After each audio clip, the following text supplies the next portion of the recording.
Hello everyone, welcome back to my another video.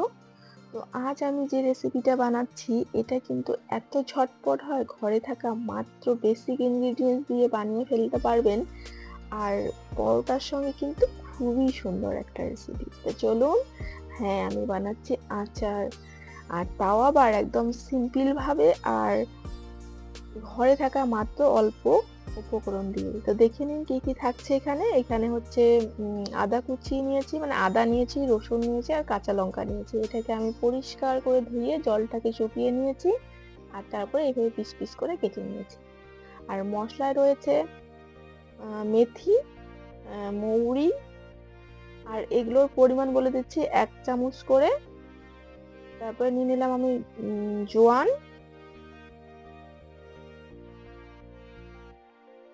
তারপরে আমি নিয়ে দেবো এখানে হচ্ছে গোটা জিরে, আর নিয়ে দেবো আমি সর্ষে, গোটা সর্ষে, আর সঙ্গে থাকছে 2টো শুকনো লঙ্কা। এবার এগুলোকে আমি হালকা ভেজে নেব। তো তাওয়া বসিয়ে দিয়েছি, তাওয়াটা যখন একটু গরম হবে তখন হচ্ছে আমি দিয়ে দেবো লঙ্কা। লঙ্কা ভাজা হয়ে গেছে, তারপরে হচ্ছে গোটা মশলাটা দিয়ে দিলাম। দিয়ে কিন্তু এটাকে কিন্তু লো ফ্লেমে ভাজতে হবে, মানে জাস্ট একটুখানি ভেজে নিতে হবে অল্প সময়ের জন্য। এটা কিন্তু বেশি ভাজা যাবে না, নাহলে কিন্তু তিতা হয়ে যাবে। যখন ভাজা হয়ে যাবে আমি কিন্তু সঙ্গে সঙ্গে দেব না, এটাকে ঠান্ডা করব। ঠান্ডা করার পরে মিক্সিতে গ্রাইন্ড করে নেব।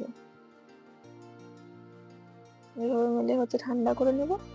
এবার হচ্ছে মিক্সার গ্রাইন্ডারে দিয়ে এটাকে ক্রাশ করব, মানে এটাকে হচ্ছে খুব হচ্ছে পাউডার বানিয়ে নেব না, হালকা হালকা দানা দানার মতো রাখবো। ব্যাস, এই যে এরকম হয়ে গেছে। এবার কড়াই বসিয়ে দিয়েছি, আর এখানে 1 কাপ আমি সর্ষের তেল নিয়েছি। আর এই আচারটা বানাতে কিন্তু একদমই সময় লাগে না, মানে ঝটপট বানিয়ে ঝটপট খাওয়া যায়। প্লাস আর একটা কথা বলে রাখি, এটাকে কিন্তু আপনারা 6 মাস বা 1 বছর অবধিও কিন্তু রাখতে পারেন, কোনো অসুবিধাই নেই, কিচ্ছু নষ্ট হবে না। তো প্রথমে আমি হিং দিয়ে দিলাম 1/2 চামচ। আর এই হিং দিলে না সুন্দর একটা ফ্লেভার আসে, আপনারা এটা অবশ্যই দেওয়ার চেষ্টা করবেন, এটাকে স্কিপ করবেন না। আর এটা কিন্তু আচারটাকেও অনেক দিন অবধি ভালো রাখে। তো প্রথমে দিয়ে দিলাম হচ্ছে, এখানে দেখতেই পাচ্ছেন কুচি করা রসুন, তারপরে কুচি করা আদা, তারপরে হচ্ছে আমি দিয়ে দেব কাঁচা লঙ্কা। আর আপনাদের যদি আমার এই সিম্পল রেসিপিগুলো যদি পছন্দ হয়ে থাকে তাহলে অবশ্যই কিন্তু লাইক করে দেবেন, আর সাথে বন্ধুদের সঙ্গে কিন্তু শেয়ার করে দেবেন। আর আমি সবসময় চেষ্টা করি আপনাদের একটু সহজভাবে সবকিছু আমি রেসিপিগুলো মানে দেখানোর জন্য। তো আপনারা কিন্তু অবশ্যই মানে একবার করে কিন্তু ট্রাইও করতে পারেন। আর এখানে আমি কালারের জন্য দিয়ে দিলাম এটা হচ্ছে সিমলা মির্চের পাউডার। এটা কিন্তু কালারটা খুব সুন্দর নিয়ে আসে, আপনারা চাইলে দিতে পারেন অথবা নাও দিতে পারেন, কিন্তু এটা দিলে কি হবে, সুন্দর একটা কালার চলে আসবে। তো সবগুলোকে আমি মিক্স করে নিচ্ছি।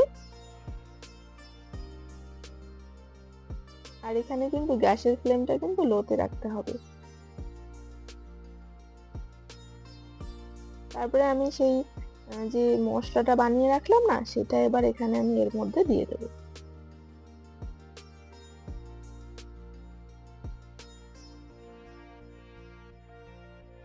এবার হচ্ছে মশলাটাকে মিশিয়ে দেব।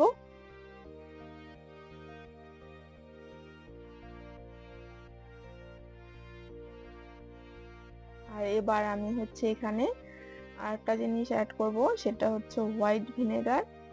আর এটা দিলেই কিন্তু আচারটা হচ্ছে অনেকদিন অবধি মানে ভালো থাকবে, স্টোর করে রাখতে পারবেন। তো সেই জন্য হচ্ছে হোয়াইট ভিনেগার আমি দিয়ে দেব 2 চামচ।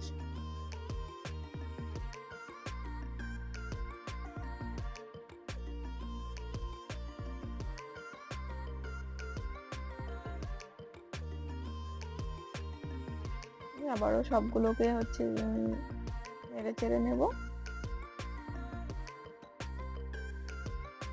আর এখানে হচ্ছে আমি 2 ধরনের লবণ দেব। 2 ধরনের বলতে হচ্ছে ব্ল্যাক সল্ট আর যেটা নর্মালি খাবার লবণ, সেটাই দেব। তো তো সেটা আমি এখানে দিলাম 2 চামচের মতো প্রায়। আর হচ্ছে ওই ব্ল্যাক সল্টটা মানে কালো লবণটা আমি দেব 1/2 চামচের মতো। আর লবণটার ক্ষেত্রে আমি বলবো যে আপনারা কিন্তু ট্রাই করে মানে দেখবেন, লবণ যদি কম হয় তারপরে অ্যাড করা যায়, কোনো ব্যাপার না। পরেও কিন্তু লবণ অ্যাড করা যায়, এটা একটু দেখে শুনে দিতে হবে পরিমাণ মতো। তো আমার কিন্তু যতগুলো আচার রয়েছে তো সেই হিসেবে আমি দিয়ে দিয়েছি।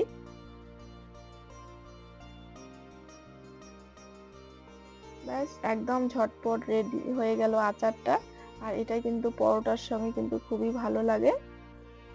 আর সব সময় কিন্তু আমাদের এরকম হয়ে যায়, আদা কাঁচা লঙ্কা অনেক সময় বেঁচে যায় আর পড়ে পড়ে নষ্ট হয়ে যায়, তখনও কিন্তু ঝটপট এই আচারটা বানিয়ে আপনি কিন্তু অনেকদিন অবধি স্টোর করে রাখতে পারবেন। তো প্লিজ কমেন্টে বলবেন কেমন হয় আমার এই রেসিপিগুলো। যদি ভালো লাগে তো অবশ্যই আপনারাও কিন্তু এটা রেসিপি বানিয়ে খেতে পারেন, মানে এই আচারটা বানাতে পারেন, পরোটার সঙ্গে কিন্তু খুবই ভালো লাগে। খুব সুন্দর হয়েছে। আবারও দেখা হবে নেক্সট ভিডিওতে। তো ভালো থাকবেন, সুস্থ থাকবেন, টাটা।